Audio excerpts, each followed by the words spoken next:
Thank you, Arvid. Yeah. Thank you. Hey, Arvid, do you remember when you and Dick and I went shopping in Hong Kong? I needed a dress. Yeah. And you and Dick took me shopping. You weren't there, Nancy. I don't think. I remember. You remember that? Yeah. Our younger son was getting married, and I needed a dress. And so Dick and Arvid went with me all over Hong Kong to find this dress. So we've got lots of fun memories. There's something very enriching about being part of the missionary workforce. But there's something also dismaying. I wrote a paper once, 6 things I wish I could tell my pastor. What do you suppose those 6 were? I want you to be interactive, so that's not a rhetorical question. Jack, what do you think one of those 6 were? First one I would say is thank you for giving God's word to me. Thank you. That wasn't one of the 6.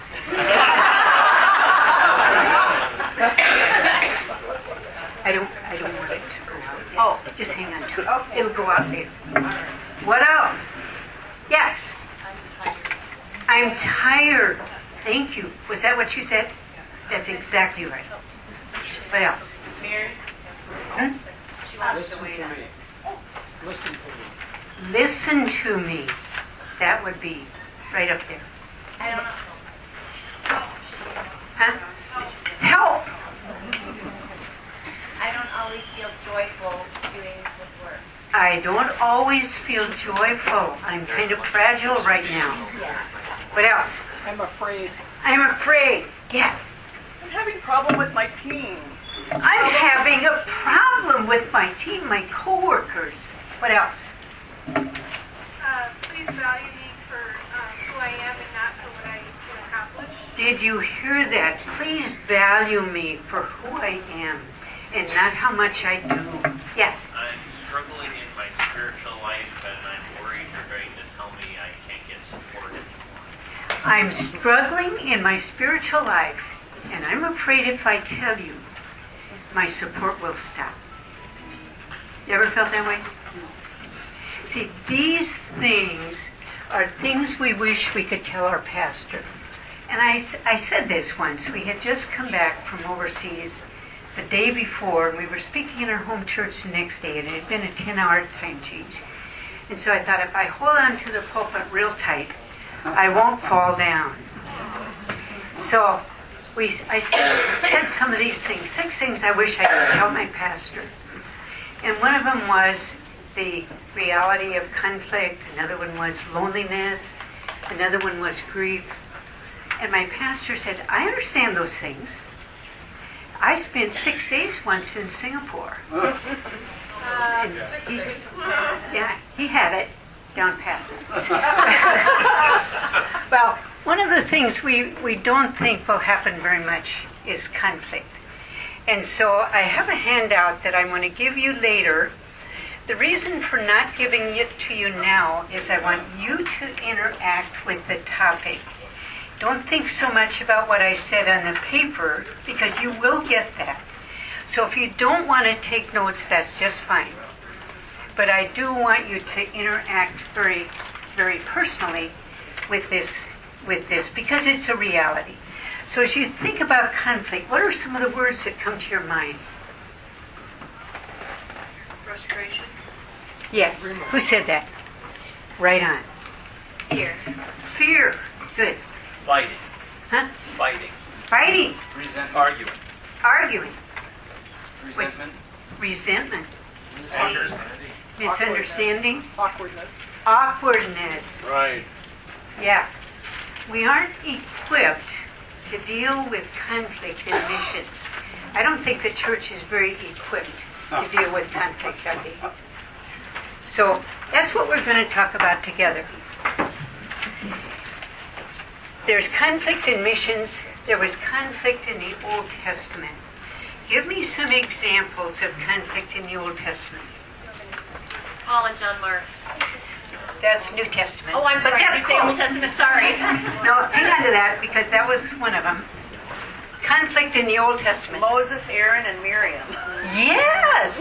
Moses, Aaron, and Miriam. Miriam and Aaron and saying, hey, you're not the only one got blessed. Cain and Abel. Cain and Abel. Start right there. Saul and David. Huh? Saul and David. Saul and David, you bet. Jacob and Esau. Jacob and Esau. It's full of conflict in the Old Testament. There's corruption. There's injustice that's never gotten resolved. There's all of this stuff going on. Do any of you have you ever had to teach the book of Judges? Ever had to? When you go through the book of Judges, you see cycle after cycle after cycle. Each one, they go lower until you come to those 3 terrible chapters, 19, 20, and 21. And that's about as bad as it gets. So, when you think about the New Testament, what comes to your mind? Paul and Barnabas. Paul and Barnabas. Yep.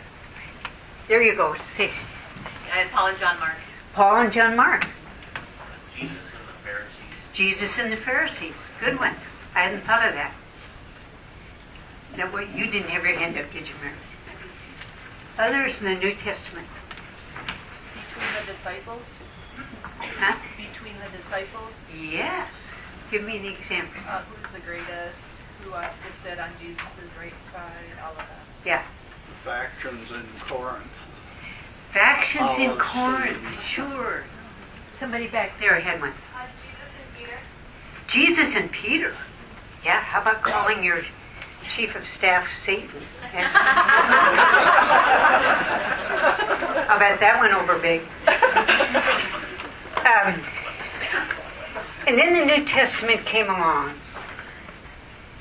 And when Jesus came, he did something spectacular.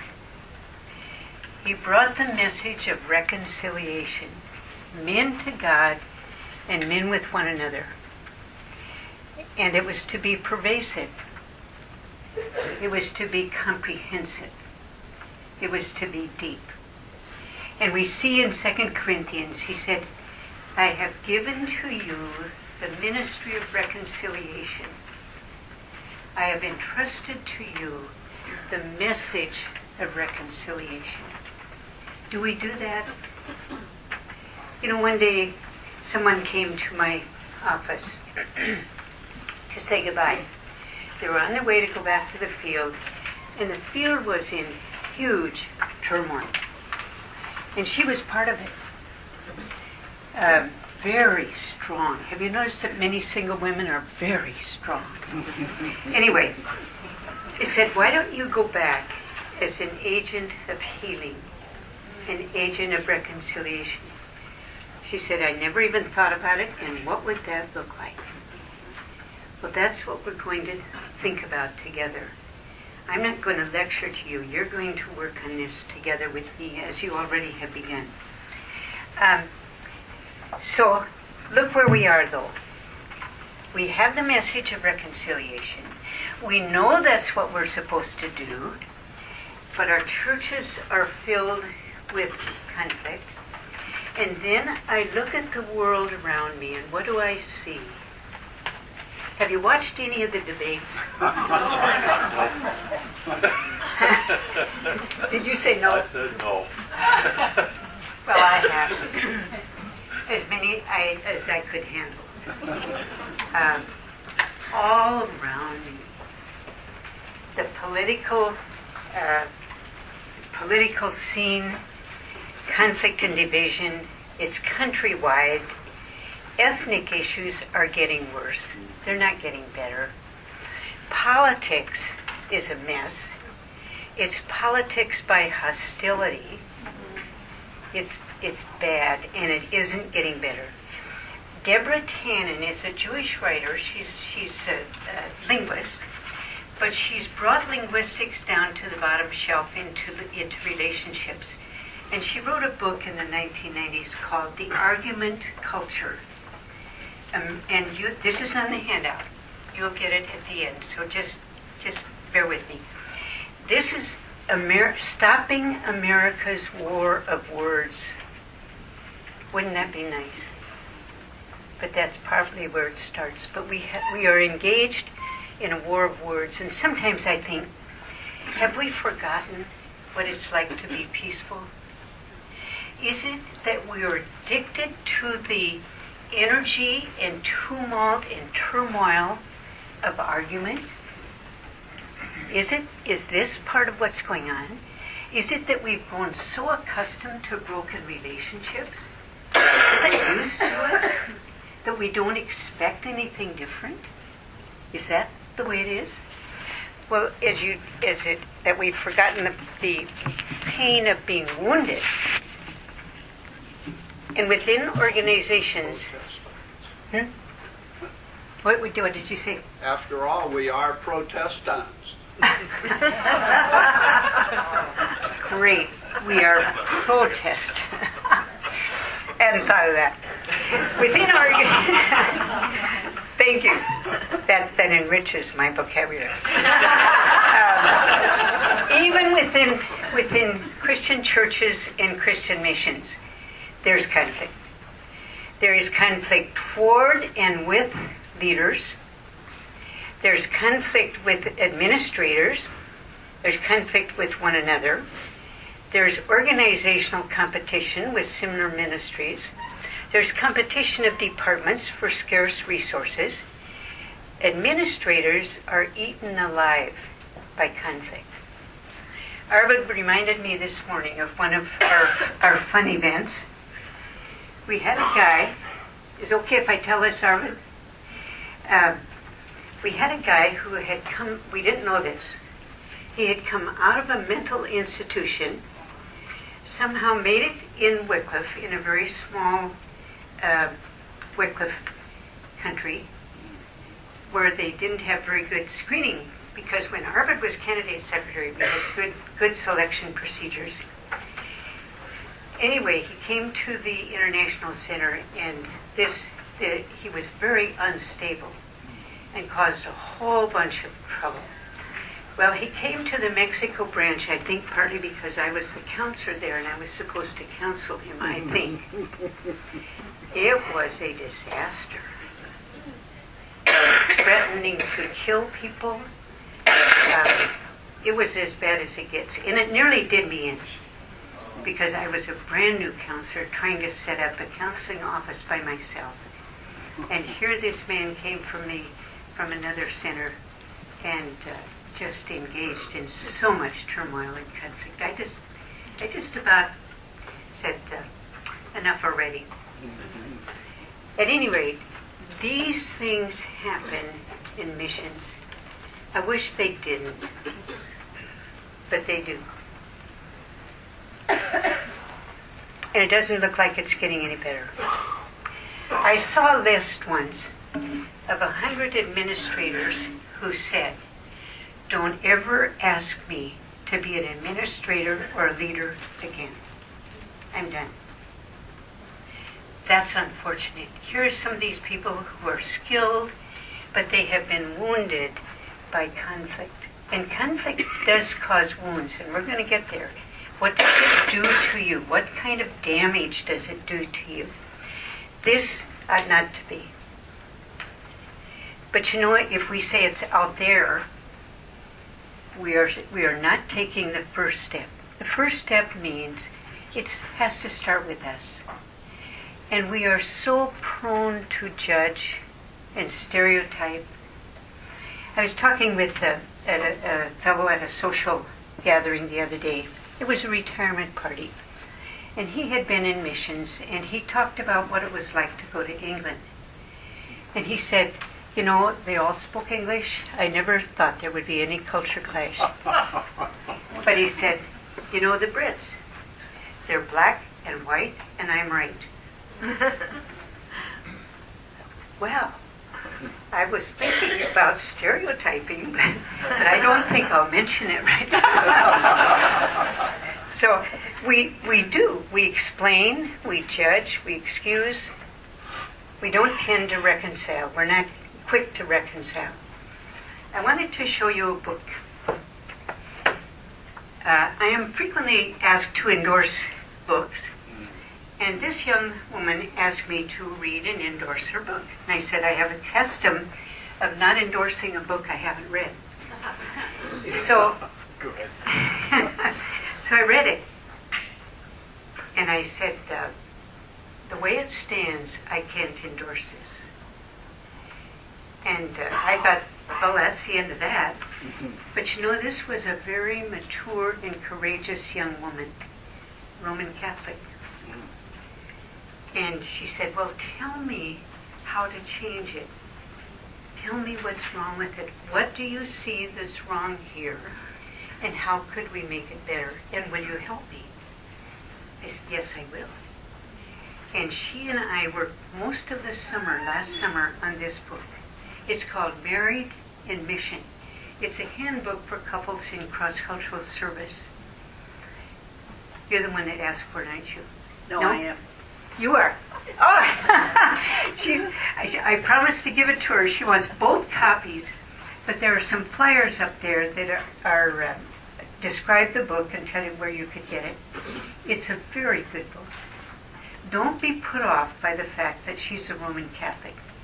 She's a very good scholar, very articulate, but you know, she and I have bled a little bit on this book. But it's possible. There you go. Larry? Yeah. Here. We'll put that book on the website. I'll get that. Would you? Yeah. So, Okay. so that you'll have, if you go to www.MCtwo.org, then there's a list of resources. That book will be on there if you're curious about that book. So I'll get it. Okay. There's a flyer up there, Mary. Okay. I'll save one for you. Okay. So we really need to start with ourselves. And when we start with ourselves, it's important that we know how we were wounded and what it did to us and where we are now with that. So just talk a little bit about the damage that it's done, the damage that conflict has done to you. Talk a little bit about your tables. Don't push each other. Let people be free to speak as much as they want or not at all if they don't feel up to it. But what has damage done to you? Let me give you an example of myself. I grew up with a German father who thought he owned us, his kids. And when I would hear raised voices, you know what happened to my stomach? So here I am, a counselor. Lots of counseling, lots of information, lots of change and growth. But one day my staff said to me, you don't handle conflict very well. I said, you're right. I don't.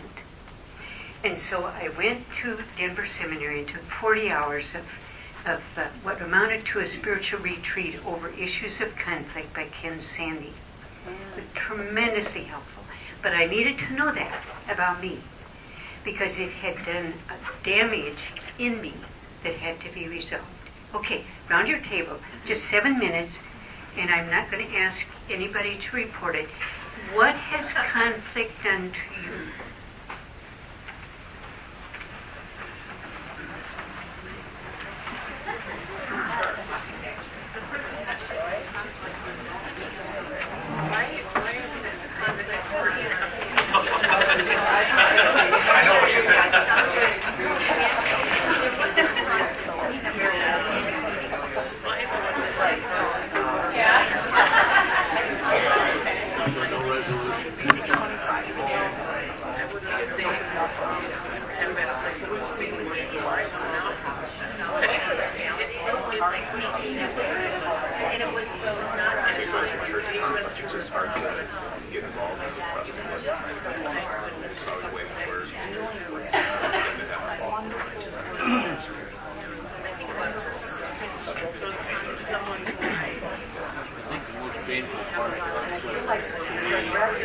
Came from somebody that I know was a senior dad figure.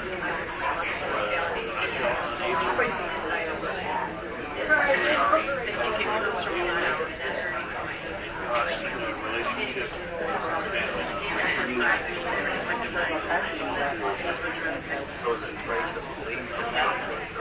incident or things that were done, which is in our heart, but we're suffering some of the I was not very positive.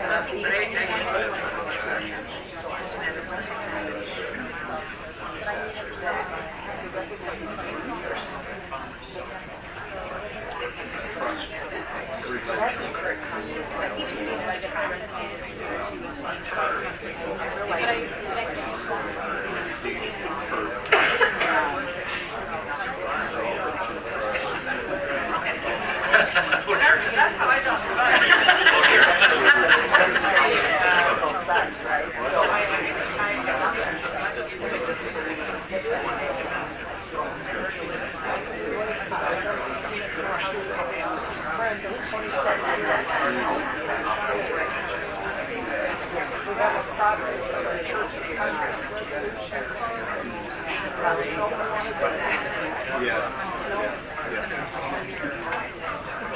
And that's the hard part.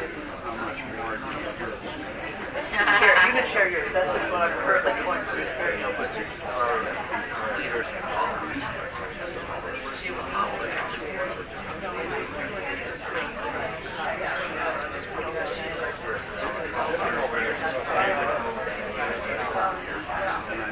For me, it's hard how best to deal with that. Not true.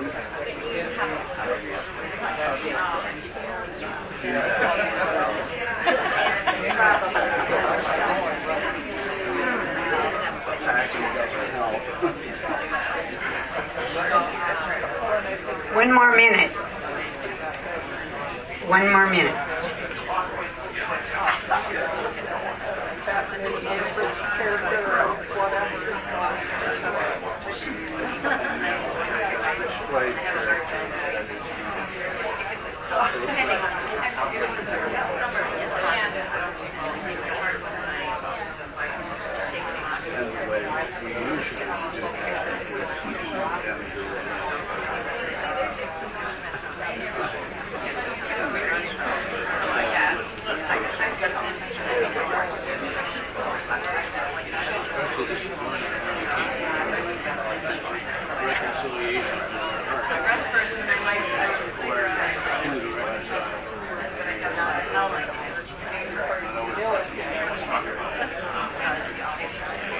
Okay, come back together. Did you notice something? Did you notice something? There were a lot of voices going on around the room. There's been a lot of conflict in our lives. And some of us are still wounded, but some of us are the wounder. And we need to remember that we can wound people. You know, at my mother's funeral, I was talking with my sister, and she said to me, what do you think I should do about da-da-da-da-da-da? And I said, use your own judgment or lack of it. What a dreadful thing to say. And immediately I thought it was witty. It wasn't witty. It was wounding. And I made it right there. Because Dick and I are committed, and I'll tell you a little bit more about how we've done that, to rebuilding relationships with all of my siblings. Because we were fractured family. Nevertheless, there are times when we've been the wounder, either knowingly or unaware. So if we can possibly make those things right, we must be committed to that. That's the other half of reconciliation. Not just helping you, but reconciling myself. When you think about conflict, there are some approaches to conflict. The Japanese have a proverb of the 36 best ways to deal with conflict. Running away is really the best. Okay. How do you deal with conflict? How do most missionaries deal with conflict? I'm going to give you a little list. And then you think about it and tell me which ones you think. And this is in your handout as well, which you'll get at the end. Some of the ways we generally deal with conflict are avoid the offender, pretend everything is okay, withdraw, pout, gossip, seek help.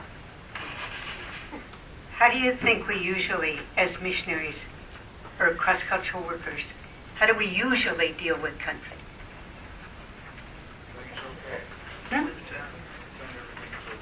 Pretend everything's okay. We are exactly that. When somebody comes and I've experienced a strain between you and me, and I say, something's wrong. And you say, no, everything's fine. Everything's fine.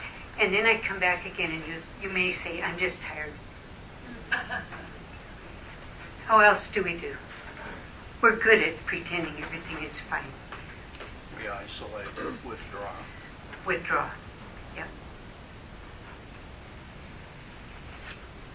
Do you mean, with the last one, do you mean seeking help in the way of seeking an alliance, like support on my side, or seeking help as in professional counseling?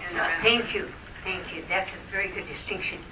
What we often do, what we have said, and working with Arvid, the person takes his case to the streets.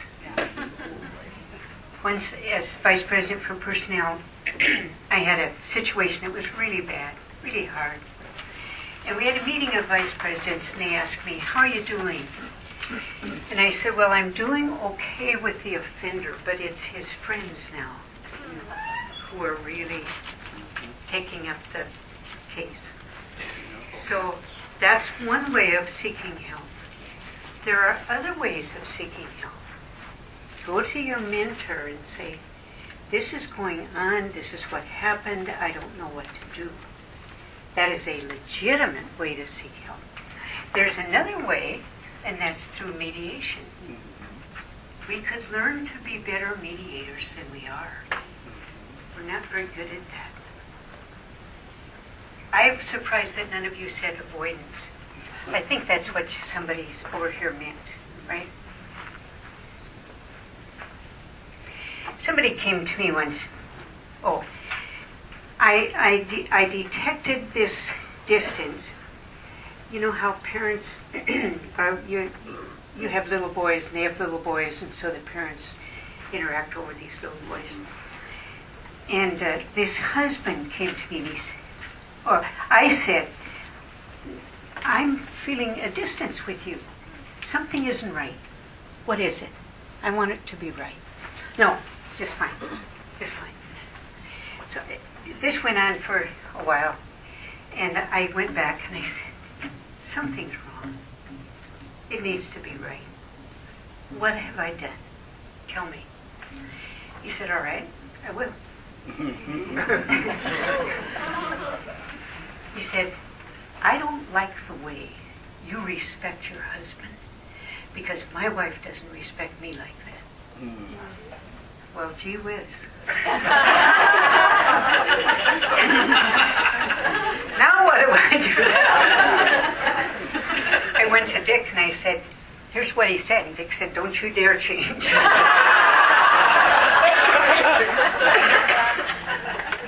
Anyway, we are good at these other things, less good at sitting down with somebody and say, let's talk about it.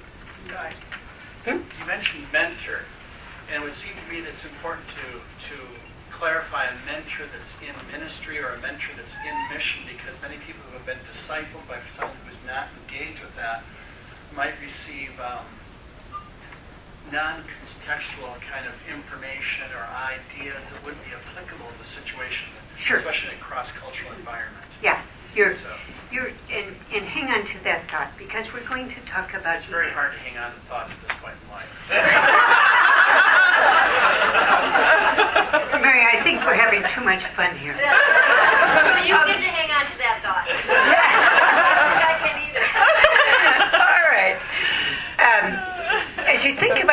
conflicts. The other day I was at Sam's and I was looking at the books, and a woman was walking by with her cell phone. She said, "You know, my mother and I haven't spoken for the last 2 years." That's all I knew. There's so much conflict in the society, and that's come into mission. And as I thought about that, I thought about challenges facing us. When we're hurt or offended, do we take action? This book, I want to recommend to you. I am reading it. I haven't read it all. But it was voted by Christianity Today to be the best book of 2015. It's by Russell Moore, and the title is Onward. And he has in one chapter here, it's called Convictional Kindness. Convictional kindness. And he talks about one of the responses we have to conflict in this day and age that's different is we are easily offended. And here's a sentence that describes this that I read last night. Nothing signals conviction and passion in this age more than the art of being theatrically offended. Theatrically offended. So, I think we need a plan. And we need to prepare ourselves with a plan that is specific. We need to make decisions beforehand. Now, one of my decisions, one of my convictions, one of my resolutions is I will not make big ones out of little ones. Okay? Last Sunday, in church, we were gathered for our coffee break before our Sunday school. And I was wearing a top that was a little more lavender than this. And one of the women we were there talking, a bunch of women. And she said to me, "You look like an Easter egg."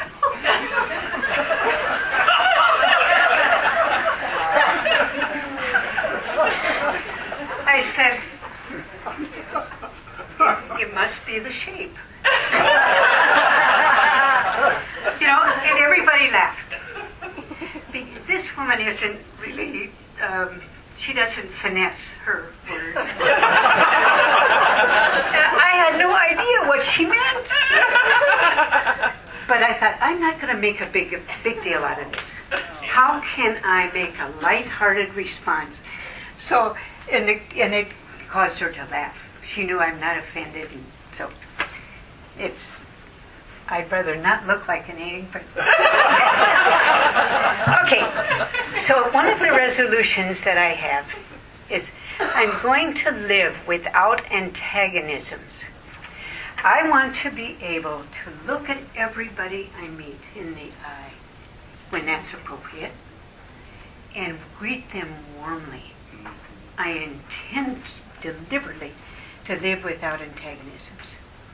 Now, how Dick and I have done this, I told you about our family, and we were very, very fractured. I had a brother living in Alaska, a brother living in New Hampshire, and a sister living in northern Montana. And we didn't have anything to do with each other, never saw each other, never got together. Once in a while there was a family reunion every 3 years, but everyone wasn't there. We said, Dick and I so honor him. We live in Arizona.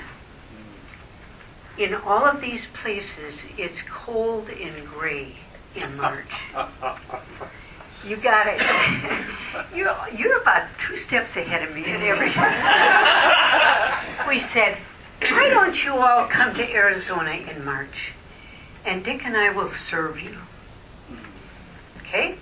They said, gee, that's a good idea. And we do. We have a 3-bedroom house. We're very crowded. The meals are very simple. But Dick and I bend over backwards to serve him. Okay, Dick had asked my older brother to lead a communion service. And so he's delighted to do that. So we have a communion service. And I began to realize that within our family, we had never expressed affection. as either parents to kids or kids to each other. Never. The idea of telling my brothers and sister, I love you, forget that. So I decided at this communion service, I'm going to go around and tell each one that I love them. And I asked this group of women to pray for me. And I did. And my sister and my brother were weeping and received it very well. My younger brother was sitting over here with his wife out of the circle, there in 10. Didn't respond at all. I thought, well, he got ready to go. So I walked him out to the car and I stood beside the driver and I said, John, I just want you to know one more time, I love you. He said, well, yes, thank you. Gotta go now. And I thought, well, that was a smashing success. However, we've kept on inviting them. And they come. And they come. Until my brother in Alaska wrote, that's John. He said, you know, we want to be a sending church, and we don't know how to do that. Would you guys come up here to Alaska and help us and our church become a good sending church? And he has entirely changed. He has just his whole demeanor toward God and toward the rest of the family and toward that time. He's the first one to say, when will Sibwe be this year? You know, if we hadn't have done that, sure it costs us something. It costs us a lot of energy. When they leave, I think, I don't know whether I can do this another year or not, but it's worth it. Okay, so some principles for dealing with conflict. And let me be sure to say that some conflict is beneficial. Did you see when I told that young woman, as it stands now, I can't endorse it? That resulted in a very rich relationship that I have with her. So let's think just a minute now and talk about your tables and then be willing to share. When has it been beneficial to you? Or when have you seen it being beneficial? Got it? Round your tables. Minute or two.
Okay, let's come back together.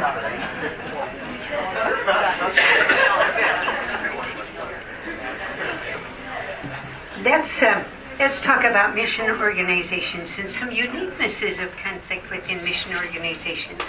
And you could substitute church here, but missions happens to be the tribe I know the best.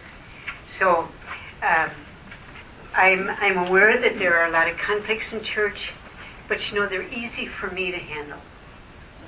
I'm gone. I hear about there's no pastoral prayer. I hear about there's no scripture reading. I hear about the music is too loud. I hear about you can't follow this. I hear all this stuff. But I'm not. I don't have to live with it. Some of you do. And I understand that. And I really hope we can be agents of healing in our church. But now I want to segue to the mission organization and talk about cross-cultural workers and what's unique about them. They are strong people. Does MIssionary have to be strong? Yeah. Oh, strong people have strong opinions. Strong people are generally fluent in Wycliffe. They certainly are. Missionaries are often workaholics. And you know, there's a saying, I think it comes from Thomas Jefferson. It's astonishing how much work gets done when all you do is get things done. But at what a cost to interpersonal relationships. So, and the challenges that face American missionaries are even greater. As you think about what it's like to be an American cross-cultural worker, there are some uniquenesses about us. Increasingly, missions are carried out by teams, and many times these teams are composed of people from various countries. I remember that they were going to have a team going into Angola. And I said, well, who's on that team? Well, there's a couple from Canada, a couple from Australia, a couple from Korea, and a couple from South Africa, just for example. I said, what team building has been done for these people? And they said, they all speak English. They need team building. But how different are those cultures from one another? And how unusual, how the world looks at Americans. I was walking down the jetway in Thailand once, and I saw this book titled, Americans Are Like Puppies. They're clumsy, they're friendly, and they're loud. Well, huh? And they make a mess everywhere they go. Make a mess everywhere they go. They are often misunderstood. The friendliness of American women leads other people to think they are sexually aggressive. Americans, and leading to serious misunderstanding, Americans have been described as puppies, I said, or outgoing, friendly, hardworking, generous, wealthy, typically informal, always in a hurry, confident of having all the answers, great at problem solving, not so great at listening. That's kind of a general description of cross-cultural appraisal of Americans. Now, missionaries are my tribe. I value them. I appreciate them. There are some things we can do, and I'll mention 6 of these, and then ask you how you would engage in some of those around your tables. Our best strategy, one we usually use, is avoidance. That doesn't work. I just thought I'd tell you that. We can seek understanding. There's something going on here that I'm not getting. Can you help me? We can be careful of our words. We can aim to build unity. John 17, in that last prayer of Jesus, was focused on unity. We can be salt and light. When we hear gossip, we can challenge it in a grace-filled way. We can determine not to be so sensitive or take offense easily. I have asked God to give me an unoffendable heart. I do not want to be offended by everything that happens. There was a guy, I noticed that he never reacted with anyone. He walked along the sidewalk at the center with his head down. Never greeted anybody. Never looked at anybody. And I thought he was one of the most unfriendly people I'd ever seen. Didn't come to prayer meeting. Didn't come to social events. Well, guess what? I heard that he's very hard of hearing. And if you ask him something, he probably won't understand. There must be something here. It's easy to take offense if we determine not to take offense. That's why I'm asking God for an unoffendable heart. Dick and I have decided we will not fry people. We will not talk about political parties, except to each other. We have that freedom.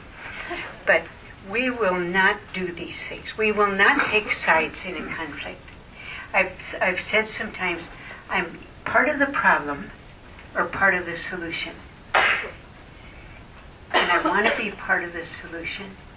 And if it isn't, then it isn't something unless I'm invited into this. So, as you think about this, what can you do? Of these 6 cans, I will not take sides. I will aim to build unity. I will seek understanding. I will be careful of my words. I will challenge what's going on here in a grace-filled way. What can you do of these? Just think about it around your table. Just take a minute. Think about it. What of those could you do?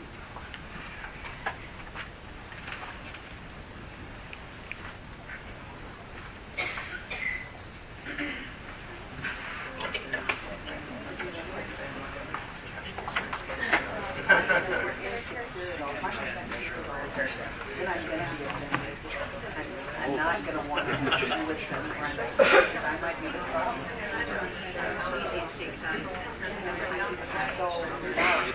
So much of conflict centers around we all have egocentric. I know we don't. I like what she said about sensitive.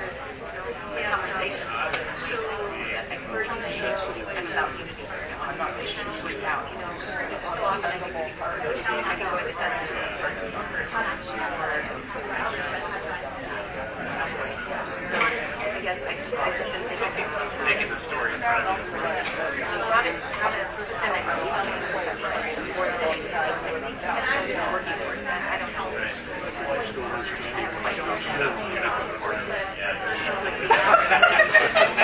But you weren't offended, right? No. I got it for nothing. You got it for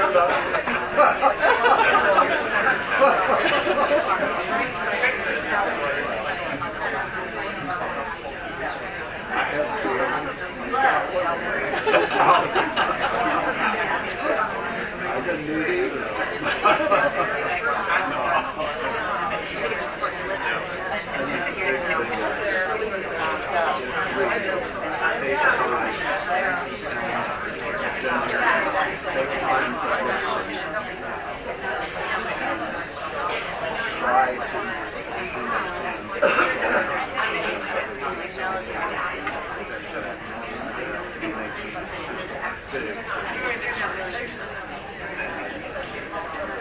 Okay, let's come back together.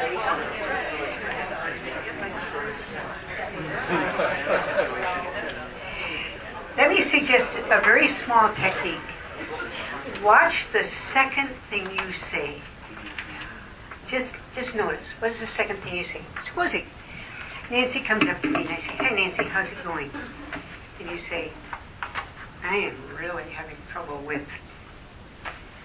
The second thing I say, if I say, "You should hear what she did to me," I've got a story better than that. The second thing you say.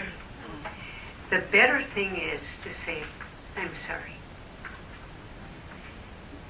She might be having a hard day. Did you seek to understand what was going on there? How did God help you with that?" Watch the second thing you say. Because the temptation is so great to tell that what happened to me. You know, the other day Dick and I were walking and we met this lady, and she always has these 2 dogs, and one dog was missing. We said, what happened to Fido? She said, I had to put him down. Dumb me. I said, we had to put ours down too last week. That wasn't our dog, it was our son's dog. They live right across the street. But I like that dog. So I was trying to establish common ground with her. I wasn't trying to take the pathos away from her. But be conscious of what you say in response. So as you think about these things, the principles that Dick and I have come up with are these, and they're in your handout. The first one is, I would rather be talked to than talked about. Does that make sense? Yes. So if you come to me with something I've done, I'm going to welcome you. The second one is, we will not fry people. Around your table when people are relaxed, they tend to talk about personalities. We will not be part of that. The third one, I am committed to reconciliation. Not just peace or superficial harmony. The fourth one, I will aim to promote unity. Now, I was in a conference like this, and somebody said to me, Larry, do you trust Bob? Now, Bob happens to be the president of Wycliffe USA. He's also a good friend that Dick and I have known since mid-'80s. And I said, yes, I do. And let me tell you why. See, our leaders can't defend themselves. And they are often the brunt of criticism, and people are afraid to speak up for them because whatever reason. But it was I thought it God-given. I don't know what you all think about that, but it sure did help me. I trust him. Let me tell you why. Because I had good reason to trust him. But that enables somebody else who is neutral to trust him too. I'm going to promote unity to as much as I can. The next one is, I will not fan the flames. You know, you should hear what she did to me. I will not take sides. I will ask for forgiveness quickly. Self-examination. You know, I was working with young leaders, helping them, and I was a coach for this bunch of young men. It was really fun. And so this kid was 24, and I'm talking about self-awareness. He said, I know myself very well. There are no blind spots. Well, he hasn't lived long enough. We all have blind spots. We all have things in us that we don't know. We need to examine ourselves. But I love Psalm 139. First 18 verses tell me how thoroughly and completely God knows me. But they end with an invitation. Search me, O God, and know my heart. Try me and see if there's any wicked way in me, and lead me in the way of eternal things. Show me to myself. We need that. But we need to solicit, too. Well, how did I come across that? You know, one day early on, Dick said to me, Larry, do you know that when you speak with such vigor that it's not only the end of the sentence, it's the end of the paragraph. So nobody else feels like saying anything, because you just said it all. I said, oh my goodness, I did not know that. And I've tried consciously to be more tentative and more welcoming. Does that make sense to you? Yeah. But I wouldn't have known it had he not told me. And we need to solicit feedback. I chair the MAF board, and part of every MAF board meeting is an evaluation time. They're invited to evaluate themselves. They're invited to evaluate these meetings. And I want them to evaluate me. And they do. And it's good for me and good for them to know that we can give feedback to other people in a way that's helpful. Okay. My personal commitment is to be healthy enough to hear hard things about myself and sturdy enough to do something about it. I want to do that. Healthy enough to hear hard things about myself and sturdy enough to do something about it.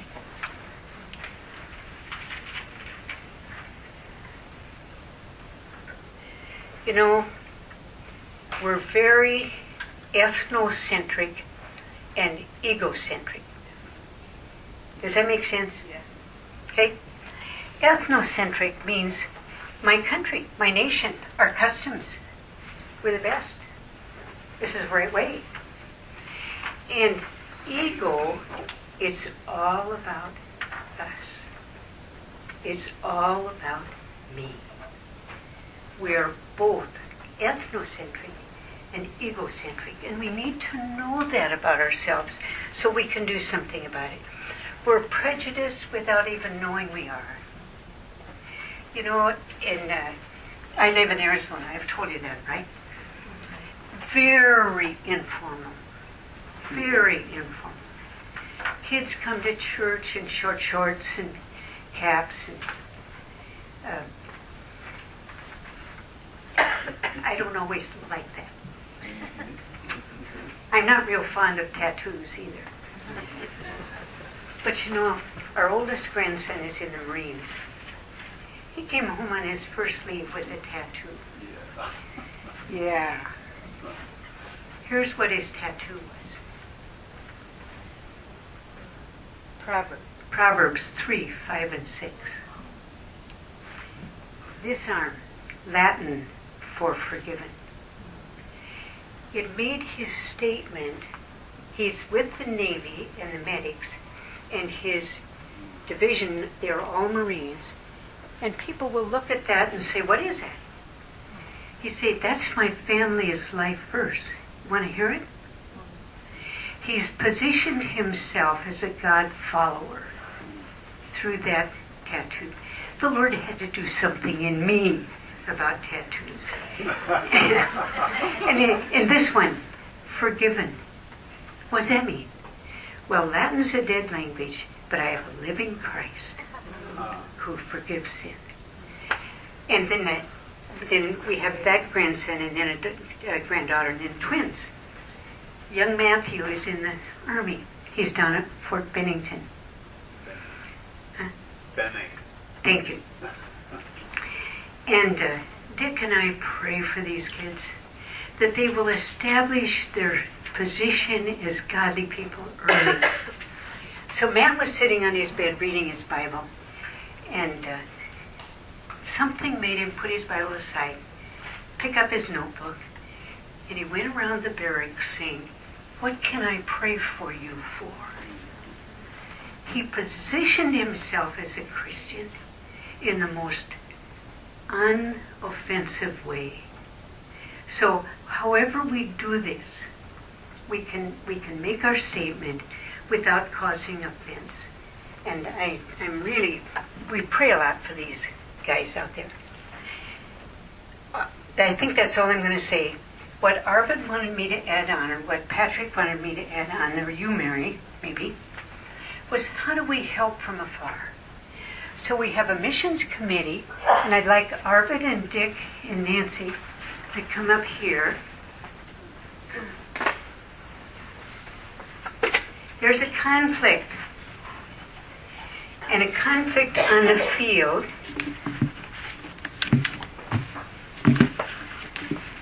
Did you give me that, Arvid? I gave it to you, but I can give you another one.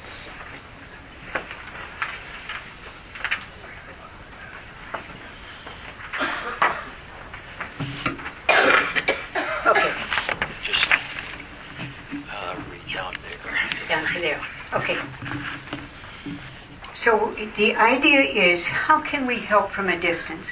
What I've tried to focus on is, until you know what your own conflicts are and are healed from them and have some strategies for yourself.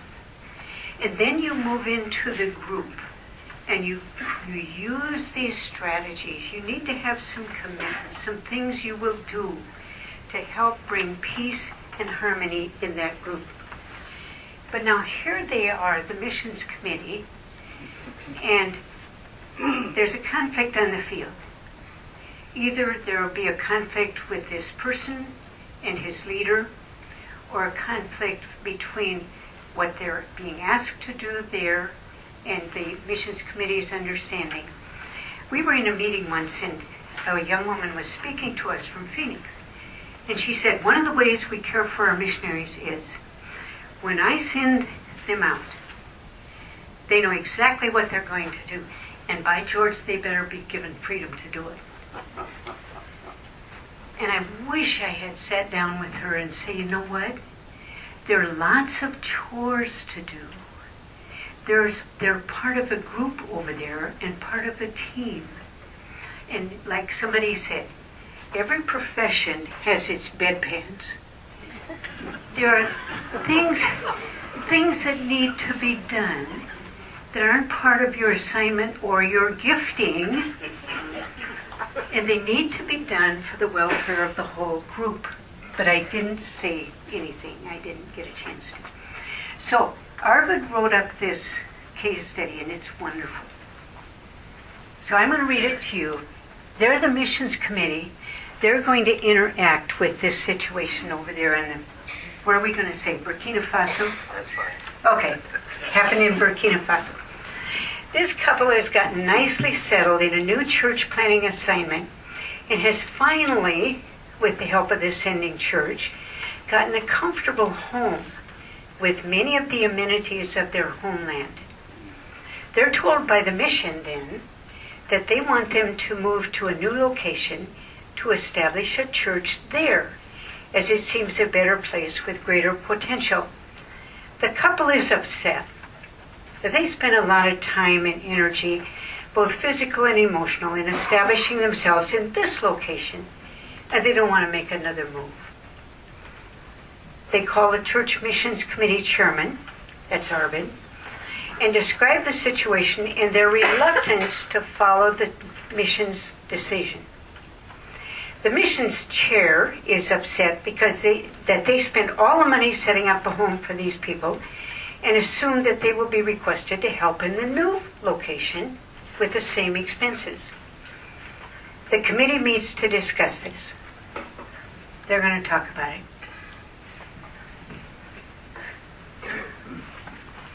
Just a disclaimer, we've totally non-rehearsed this, so I don't know what these two guys are going to say. Okay, well, I let you know about the phone call I got from John and Jane, and I'm really upset by it too. They're upset. I'm upset. Doesn't the mission understand that we as a sending church have some rights and responsibilities about this kind of thing as well? So let's discuss what we can do to support them in this. Well, you know that missions don't usually understand and don't communicate very well with home church. So I think there needs to be some communication on this thing. I do too. They ought to learn how to be a team with us as well as with each other. Yeah, apparently they don't realize who's paying the bill here. And so I think we probably need to need to talk with them about it. But first, let me call the missionaries. I'll talk to them first, get a fuller picture of what their perspective on it is, and then, if it's okay with you guys, I'll call someone in the mission, and we'll talk it over with them as well. Well, you know how sometimes mission agencies, their leadership just doesn't have a clue about what the church and the mission relationship is. So maybe you can give them some good information on how that works. Well, I might try, but we'll see. We'll see. I think we do need to understand the mission's perspective on this as well, and not just support our missionaries, even though that's really where my heart is. Yeah, that's probably true because they're not on the field for a very long time. They don't know all the ins and outs of things. So we'll give a call to the couple and talk to them first and see what any further perspectives there. And then we do want to be supportive of the mission. We trusted the mission that we sent these people out with, and therefore we should listen to their side of it, even if it costs us a bunch more money. Wow. Yeah, I think that's we really need more information from both sides so we'll know just exactly what the issues are, and then I think we'll have a little better perspective of just how we can help, because we want to be a help on both the missionaries and the mission itself.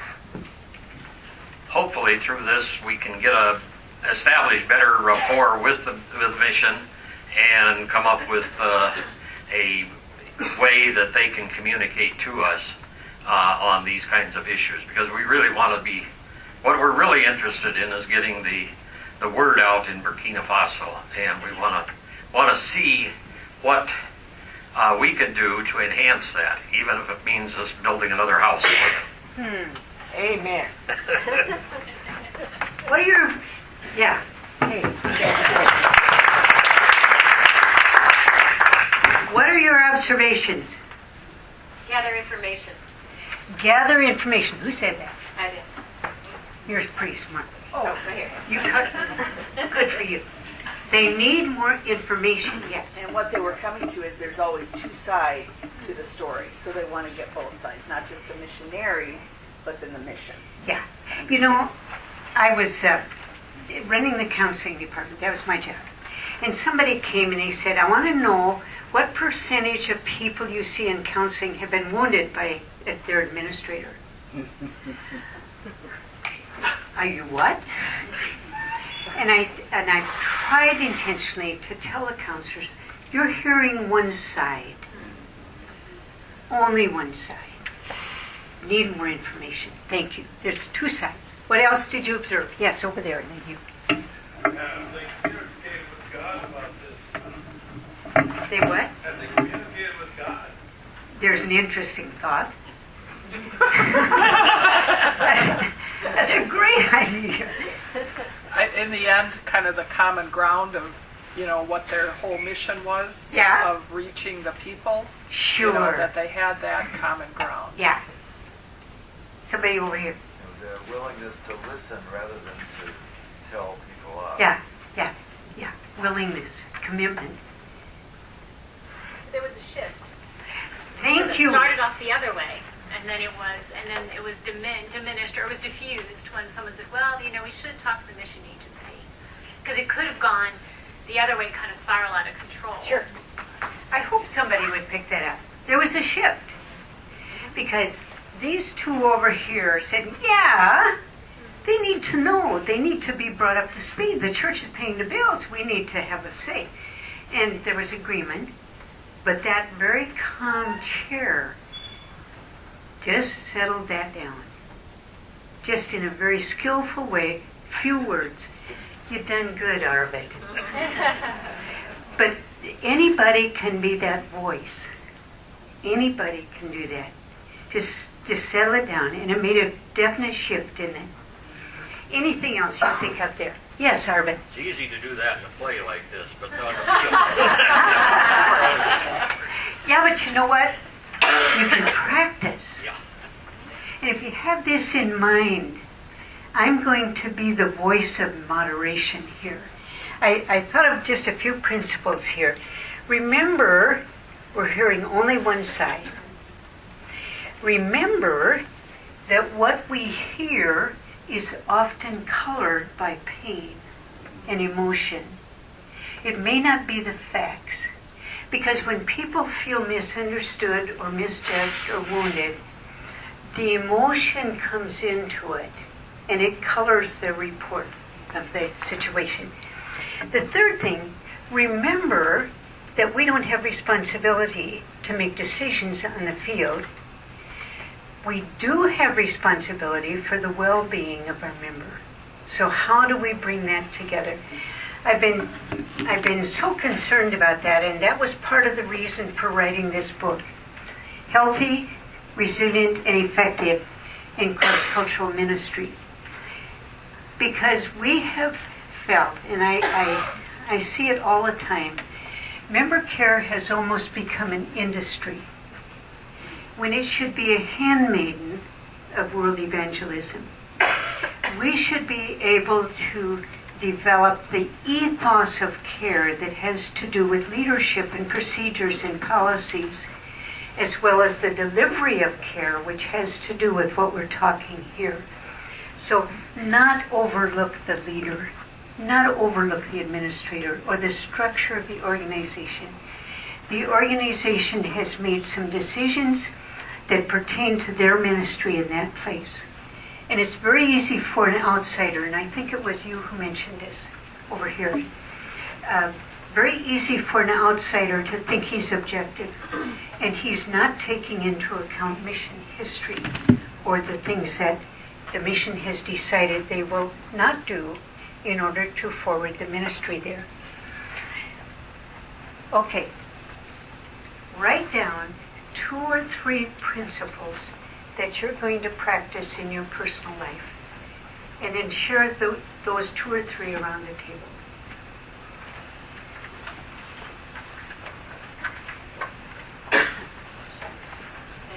Yeah. Excuse me? I'm going to lose it. That would. As a scarf. And I could make an announcement that I run seminars for missions on how to go and make it.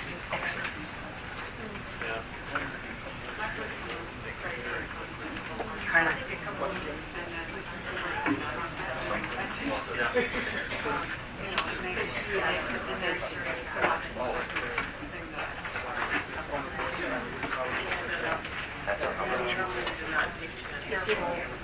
Something about letting myself be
me call you back together.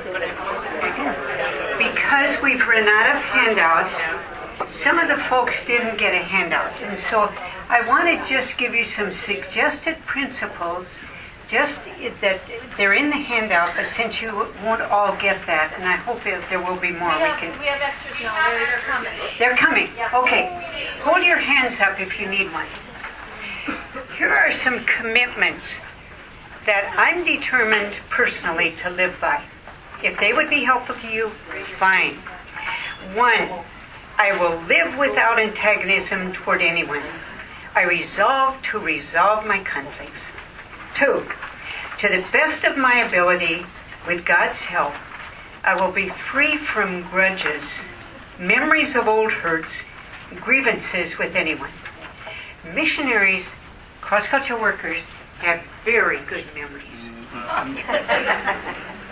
3rd, I will be an agent of healing in any relational situation. 4, I will promote unity. 5, I will choose not to take offense. 6, I will be cautious about my words. Aim to build people up, not tear them down. Engage in redemptive communication. 7, I will be careful at my efforts at humor. I'm not very funny, and sometimes I just blow it by trying to be funny. Be careful. Humor is one of the first things that's misunderstood abroad. 9, where there is obvious injustice, I will speak clearly and kindly with the intent of promoting justice. But if I'm treated unjustly, that's not an excuse for bad behavior on my part. 10, I will aim to listen well and grow in my listening skills and hearing heart. And 11, I will update my memories about people. And my last little story here. When our boys were 2 and 4, we were living on a workshop center, and a woman didn't have a job, and she positioned herself near the window. And out here was the central yard area where the kids played. I would be getting phone calls from this woman all the time about things my boys did that was bad. I said they were 2 and 4. And the women got together and kind of agreed. She's just a gossip. Don't pay attention to her. Years went by and she died. And there was discussion about this woman and the way we do. And the student who'd been caretaking for her said she was a saint. Wow. And I said, she was not.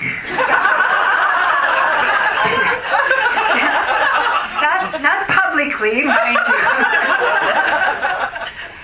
And then I realized I must update my memories. By God's grace, I've changed, and she obviously has too. Don't bring those old stories into the present. Update your memories. Now, does that make sense? Okay. I hope you will take some of these, and life will be different because you're choosing to be different. And that's what it's like to be an agent of healing. And so I'm going to go back to Arvid. He has something that he has originated that I think is very helpful. So can you come up here, Arvid, where they can see you? This is a dear friend, and I just thank God for this guy. One of the things that I enjoy doing is working with missions committees and helping them understand what their role is or how better they can have their role. So if any of you from your churches would like to contact me, I'd be happy to sit down and talk with you and plan a time, maybe a Saturday or something like that, to get started on looking at what you're doing. I don't have the answers. I just want to help you to think through what you might want to do as a missions committee.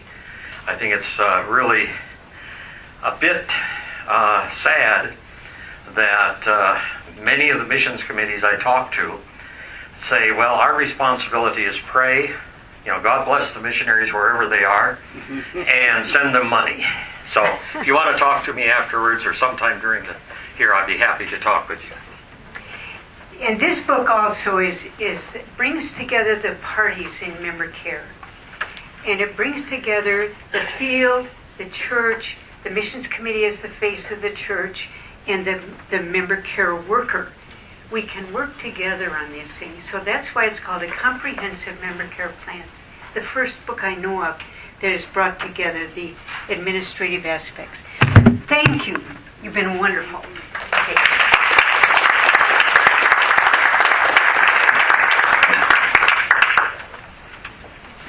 Now, there are more handouts just at the door on a chair, and then those will be at the registration table. Do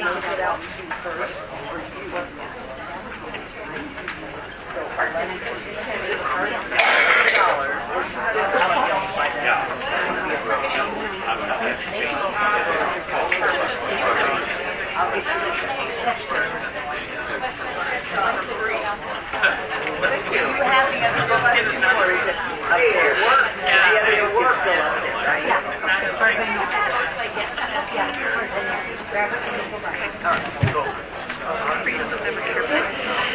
Thank you. This was really encouraging. Well, I'm glad. I'm glad. Sorry I corrected you so quickly, but I spent 20 years in the Army. So. I enjoyed you. Thank you. I did. That was great. Very good. Appreciate it. What you wrote? Might some little thing in there. Did you write this? Yeah. Thank you. You've got to sign it. Thank you. Thank you. You're welcome.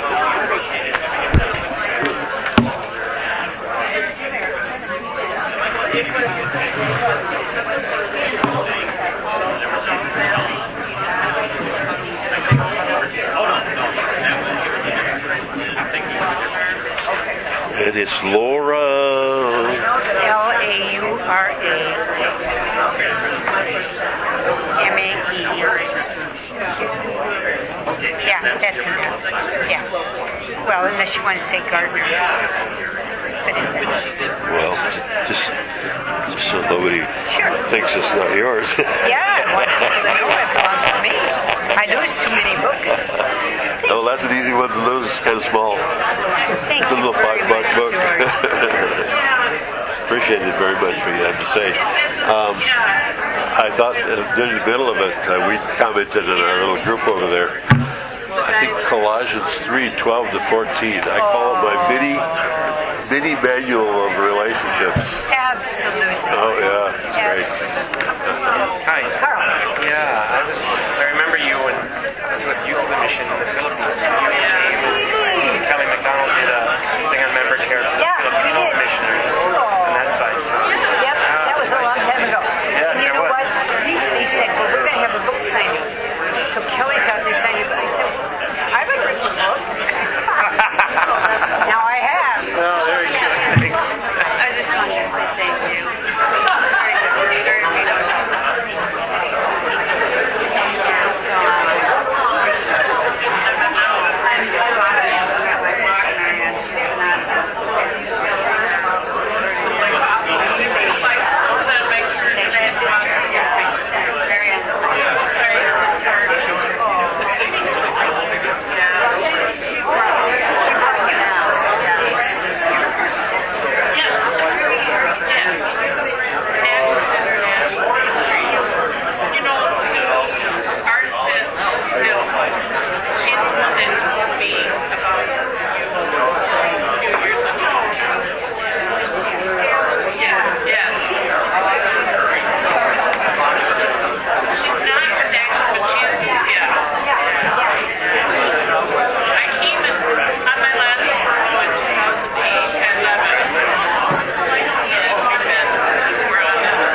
Like Christmas. Good.